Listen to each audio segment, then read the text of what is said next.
Nelson Mandela, I think, not only played a special role in Bermuda, but around the world. Around the world, not just in terms of the fight against apartheid in South Africa, but how we view ourselves in a relationship to of the human race itself.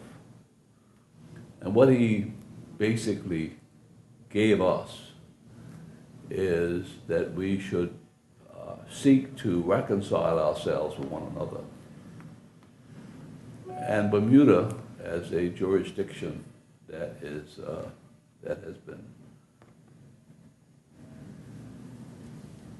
had a very jaded history of racial polarization, that struggle to address the question of human dignity and human respect, and was something that we had to commit ourselves to, and it was at a time when the struggle of apartheid was at the forefront, and fortunate for us that we had made progress before the release of Nelson Mandela from prison, but we stood strong in favor of his release and also the dismantling of apartheid. You're locked up for 28 years of your life by a regime, and then all of a sudden that regime wants to deal with you because they have to, if they want to, be on a global stage. And to handle it the way he did, I think, it takes a lot of courage. It shows the mettle of the man, and people can learn by it.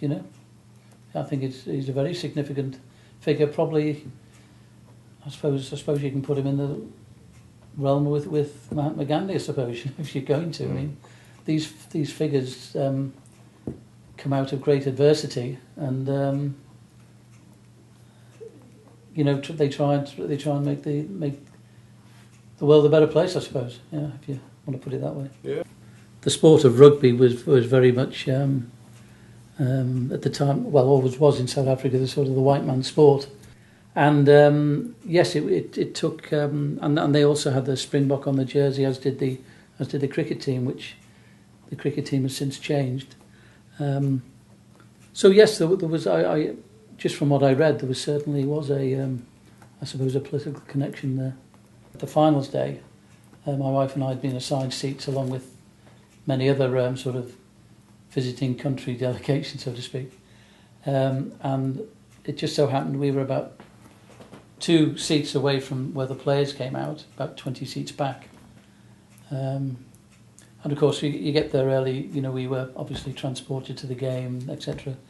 We got there about an hour or so beforehand, and they had the usual sort of pre-final, sort of presentation, children running around, and that sort of thing.